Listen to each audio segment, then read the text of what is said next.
Hello student, success coaching classes में आपका स्वागत है। यदि आप चैनल में पहली बार आए हैं तो चैनल को सब्सक्राइब कर लें और बेल आइकन को ऑल में प्रेस कर लें ताकि आने वाले सभी वीडियो का नोटिफिकेशन टाइम पर मिल जाए। आज हम डिस्कस करने वाले हैं क्लास 8 का साइंस का। हम वेरी इंपॉर्टेंट आपको क्वेश्चन करवाने वाले हैं। ये आपका मॉडल पेपर 2024 का है। ये आपका ऑफिशियल मॉडल पेपर। इसमें आपको 50 क्वेश्चन देखने को मिलेगा और आपका बोर्ड एग्जाम जो आपका 8 मार्च को होने वाला है, जो आपका 8 मार्च को आपका बोर्ड एग्जाम होने वाला है, तो उसमें आपको सेम इसी तरीक़ा से 50 क्वेश्चन पूछेगा। मोस्ट इम्पोर्टेंट ये आपका 2024 का मॉडल पेपर देख लीजिए। यहाँ पर आपका मॉडल पेपर 2023-24 का ऑफिशियल है। तो चलिए हम इसको डिस्कस करने वाले हैं ताकि आपका बोर्ड एग्जाम में इससे बहुत सारा क्वेश्चन देखने को मिलेगा। बोल रहा है कोशिकाओं का वह समूह जिसकी रचना उद्गम तथा कार्य समान है उसे हम लोग क्या बोलते हैं? तो याद रखिएगा, उसको हम लोग क्या बोलते हैं? उत्तक बोलते हैं। Very important question. आगे देखिए, एक कोशिकीय जीव क्या है? तो याद रखिएगा अमीबा हमारा क्या हो जाएगा? एक कोशिकीय जीव हो जाएगा। आगे यदि देखते हैं सजीव के शरीर की संरचनात्मक एवं क्रियात्मक इकाई को क्या बोलते हैं? तो हम लोग क्या बोलते हैं? आपको कोशिका बोलते हैं। आगे देखिए, निम्न में से कौन सी धातु नहीं है? तो याद रखिएगा हमारा जो आपका सल्फर, कार्बन, ऑक्सीजन, ये सब क्या धातु इसमें बोल रहे हैं। इनमें से कौन सा अधातु कौन सी है? तो बोल रहा है देखिए ये भी हमारा अधातु है, ये भी हमारा अधातु और ये भी हमारा अधातु। तो बोलेंगे इनमें सभी क्या है? हमारा अधातु है। आगे देखिए, निम्न में से धातुओं का उपयोग कहाँ किया जाता है? तो याद रखिएगा हमारा धातुओं का उपयोग है ना, खाना बनाने का बर्तन में भी किया जाता है, उर्वरक में भी किया जाता है, पटाखों में भी किया जाता है। तो इसका राइट आंसर हो जाएगा इनमें से सभी हो जाएगा। आगे ये देखते हैं क्वेश्चन नंबर 6 क्या बोल रहा है?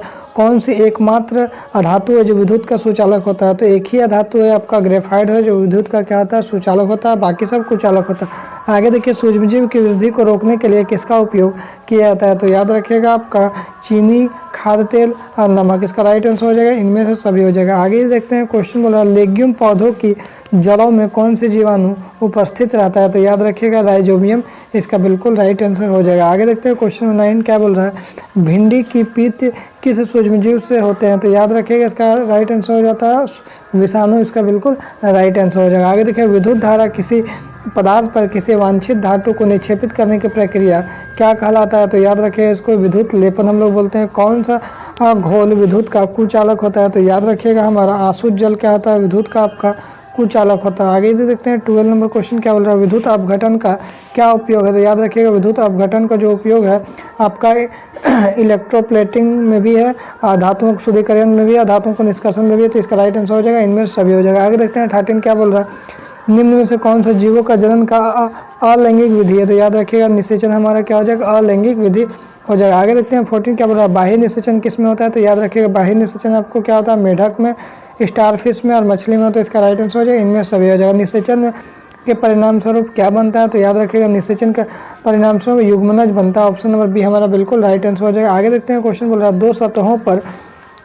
संपर्क के कारण कौन सा बल लगता है? तो याद रखिएगा आपका घर्षण बल लगता है। आगे देखते हैं एकांक क्षेत्र पर कार्यरत बल को क्या बोलते हैं? तो याद रखिए हम लोग दाब बोलते हैं। आगे देखिए निम्नलिखित बलों में से कौन सा संपर्कित बल है? तो याद रखिएगा हमारा पेशीय बल क्या हो जाएगा? हमारा संपर्कित बल हो जाएगा। आगे देखते हैं सूर्य नाभिक की अभिक्रियाओं द्वारा क्या उत्पन्न करता है? तो याद रखिए इसका जो राइट आंसर हो जाएगा आपका दोनों, प्रकाश भी हो जाएगा और ऊष्मा भी हो जाएगा। आगे यदि देखते हैं 20 नंबर क्या बोल रहा है? कौन जीवाश्म ईंधन नहीं है? तो याद रखिएगा 20 में आपका प्राकृतिक गैस क्या है? हमारा जीवाश्म ईंधन नहीं है। आगे यदि देखते हैं क्वेश्चन नंबर 21 क्या बोल रहा है? किसी पदार्थ के दहन के लिए क्या आवश्यक है? तो किसी भी पदार्थ के दहन के लिए हम लोग को दहनशील पदार्थ भी जरूरी है, ज्वलन ताप भी जरूरी है और ऑक्सीजन भी जरूरी है। तो इसका राइट आंसर हो जाएगा इनमें से सभी हो जाएगा। आगे देखते हैं बोल रहा है जीवन काल की वह अवधि जब शरीर में ऐसे परिवर्तन होते हैं जिसके परिणाम स्वरूप जनन परिपक्वता आती है तो उसको हम लोग क्या बोलते हैं? तो याद रखिए उसको हम लोग किशोरावस्था बोलते हैं। आगे देखते हैं क्रोध, चिंता एवं उत्तेजना की अवस्था में कौन सा हार्मोन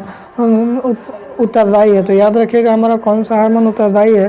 तो इसका जो राइट आंसर हमारा हो जाएगा 23 का आपका ऑप्शन नंबर बी हो जाएगा एड्रीनेलिन हार्मोन। आगे यदि देखते हैं बच्चे का लिंग निर्धारण के लिए कौन सा उत्तरदायी होता है? तो याद रखिएगा इसका पिता बिल्कुल राइट आंसर हो जाएगा। यदि आपतन कोण 30 डिग्री है तो परिवर्तन कोण का मान कितना होगा? तो लॉलीपॉप क्वेश्चन 30 डिग्री ही होगा। आगे यदि देखते हैं क्वेश्चन नंबर 26 क्या बोल रहा है?